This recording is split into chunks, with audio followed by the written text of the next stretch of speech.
to have done on your children. So one thing that I wanted to come back to was the fact that you said that you were talked out of it. Mhm. And that kind of breaks my heart because it's so prevalent.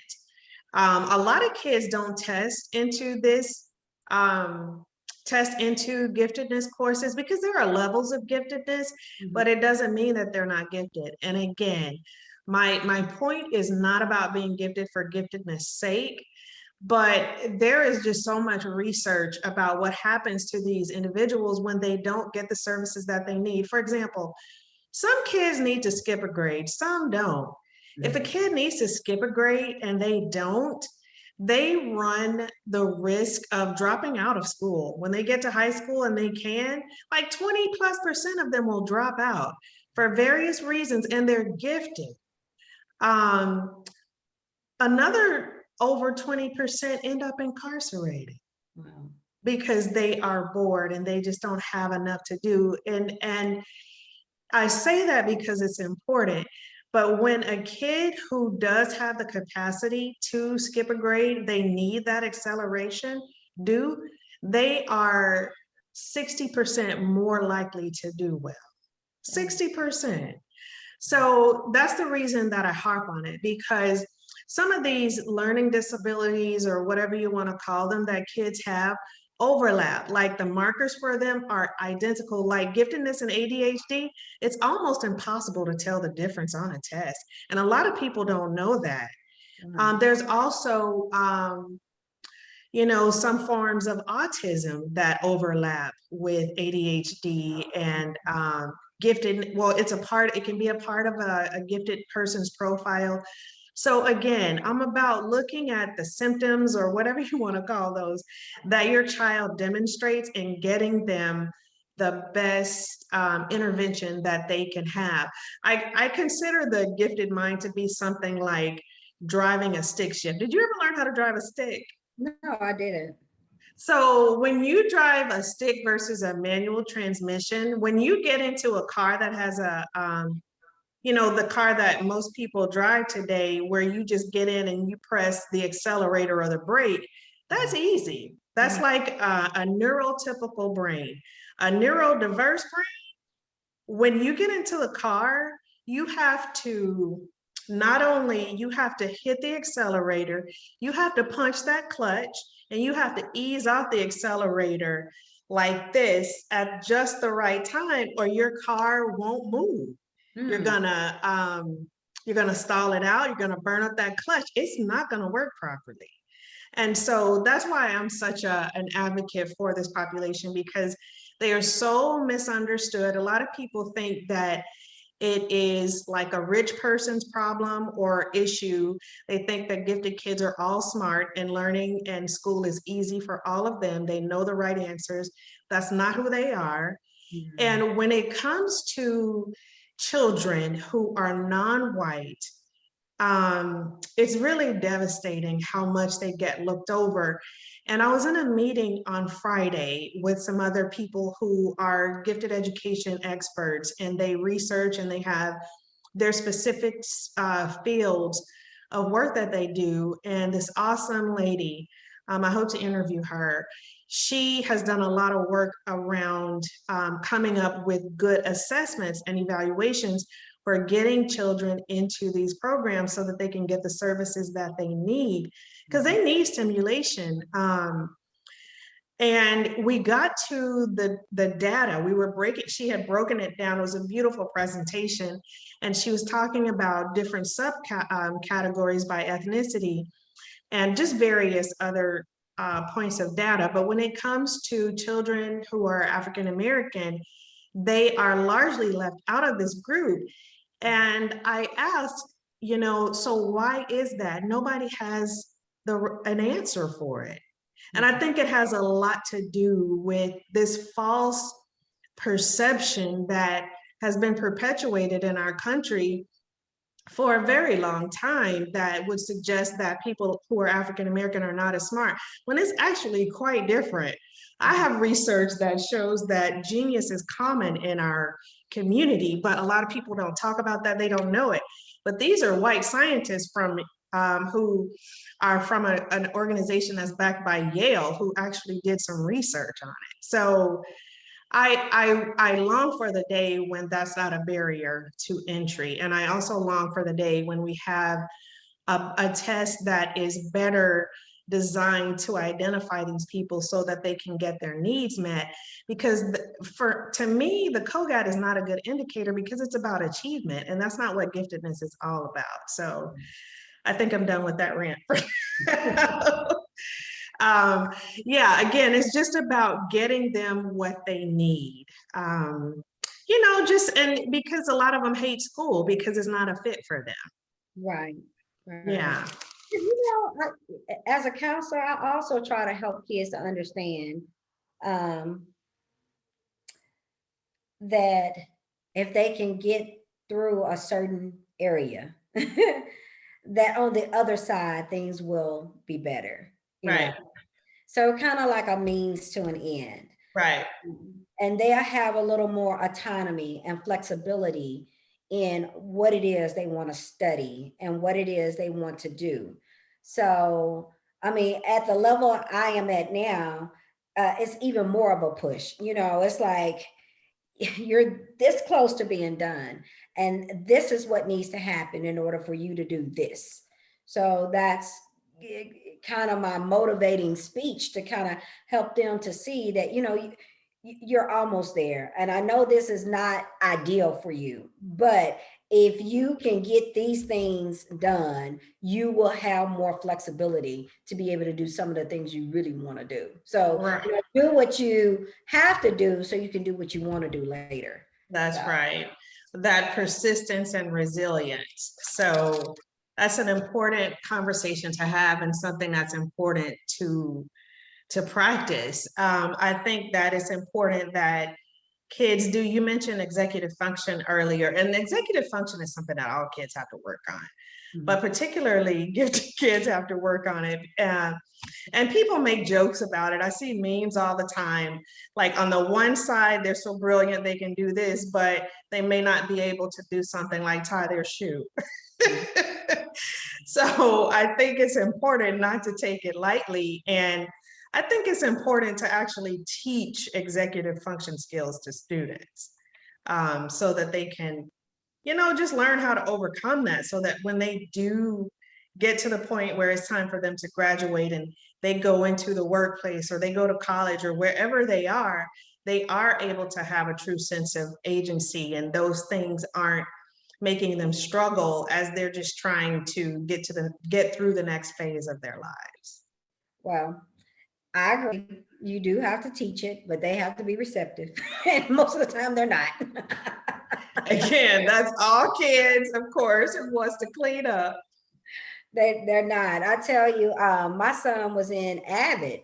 We let him become, be a part of the AVID program because they have that.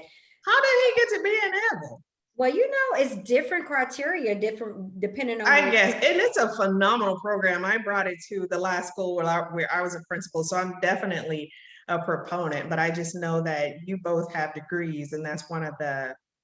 Well, it used to be one of the requirements, but that's good because I think that I like how they teach the kids how to speak up for themselves, and I love that they teach them Socratic seminar. Yeah, or the whole organization piece, but that becomes more of a hindrance to some student because they're trying to focus on a binder, and that takes away their time for doing other things. So, and that was the issue with my son, but he stayed in it 2 years, but I don't see any carryover. Oh, Lord. That's so funny. I'm going through that with my oldest right now. As a matter of fact, she's at the neighbor's house, and one of her requirements was you need to write down what you have to do this week at school in your planner today, so you can go into the week at least having an idea of what to expect. So just being able to plan ahead. Does she know where the planner is? I should be on the floor laughing right now because no, she didn't. She left it in the car. I'm gonna tell you. In the pouch. Always does her homework, has so many missing assignments, but she always completes it. Because Look, I make sure she does. you got to know where the planner is in order to use the planner to plan. But anyway, So on that note, I like to talk about some people that I think are gifted in real life. And it's not that I just think it, I've actually done a little bit of sleuthing on them, like as best I could find on the internet. And I think some people might be surprised and some might not, but of course, like a Mark Zuckerberg would fit that category, but he didn't finish college and he is rumored to be on the spectrum. Not sure if he is. Elon Musk, same thing. He's on the spectrum. He actually publicly acknowledged it, I guess, in the past 6 months when he was on Saturday Night Live, which I'm not sure why he hosted that, but he did mention that. Bill Gates is also rumored to be on the spectrum as well. But some other people who are also gifted that some people may not be aware of. But I know this because I researched him. I don't know that he was a part of a gifted program or not, but I suspect that he is an individual who does have high anxiety. Snoop Dogg. okay. Oh yeah, I'm sure he does. Anxiety. Self-medicates. He should have no anxiety. Oh my gosh. Lil Wayne. I don't know any of these people personally, but I know people who know them. My husband used to work with somebody who went to school with him, and they talked about how he did on certain tests or how smart he was. Alicia Keys is another one. There are some others, but I like to bring those people out because I think it's in Oprah, definitely. Again, she went to college to study journalism. She didn't finish because one of the things about gifted learners is that they, throughout their lives, they find things that they're passionate about and they sometimes like study them voraciously for a period of time. And then they go on to the next thing. Sometimes they come back to it, but they figure out what they love like at a really young age. And a lot of times they can be talked out of it. Sometimes they can't. And I think it's a beautiful thing because one thing that that you do to be considered an expert in your field is that you have 10,000 hours of experience and or learning in something. And so these kids can get this in when they are kids before they even graduate from high school. And so I think it's important to push that. I talk a lot about entrepreneurship and how I think it's really important for gifted learners because a lot of them don't like the system, like they just naturally don't fit into it. Like they question things, they question teachers, and they figure out their own way. And I think that it's a beautiful thing to be able to find your passion and be able to monetize it. Because we say you'll never work in a day in your life if you do what you love, right? And so that's something that I wish for. I mean, I wish that for anybody, but especially these kids who have these sort of challenges as they go through. And again, not all gifted learners do, but that's something that I encourage them to pursue as an avenue when it comes to figuring out what they want to do for a career. Okay. Yeah. So in your, I want to talk a little bit about you personally. Have you seen how giftedness has played out in your family's life, just on a day-to-day basis in any big or small way, just because of who you're married to, who your son is, who you are? Yeah, we kind of talked about this a little bit. Now, my husband was identified as gifted, and the reason I said that is because it's highly hereditary. Yeah, I was going to say I've been told, or I know that giftedness can run in families. Right. So, yeah, his mom always tells the story about how he would get his work done real fast, and then he would bother other kids, and that would get him in trouble. I can see him doing that. So he would just get all his work done, and then he was off bothering or talking to someone else, and so he was constantly getting calls home. And so finally, I guess they decided to test him, and then they found he was gifted. And then I guess, gave him some more things to challenge him. So, Yes. I mean, that I guess that could be one of the areas. And it may be, again, my son hasn't been identified. And, I could have pushed it, but, I just didn't, at the time, I didn't have the mental capacity to do that, working full time. And I just didn't. I just wanted to make sure he got his needs met as far as Right. them. That's ultimately the That, goal. that was my goal in my mind. I could care less if he was coded gifted or not. I wanted his needs to be met, and just trying to connect with the educators and teachers, and uh, continue to nurture that gift and talent that I know that he has. So, Right. oh yeah.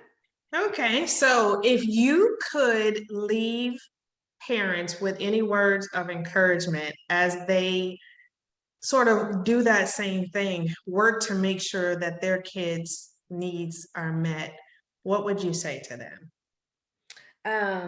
Just be persistent. You know your child. You know what they're capable of doing and what they're not capable of doing. And be their advocate. Be persistent. Lay out what you see their strengths are. And sometimes people see strengths that you don't see either. Because teachers will be able to see things and tell you things as well. It's kind of a two-way street, but you're still an advocate for them. Continue to push it. Continue to nurture those gifts and talents that they have by keeping them involved in activities that's going to help them grow in those areas, allowing them to do different things, expose them to lots of different things so that they can, decide which one they're more passionate about or not. So that's my advice. Be your child's advocate. Don't let people talk you out of things.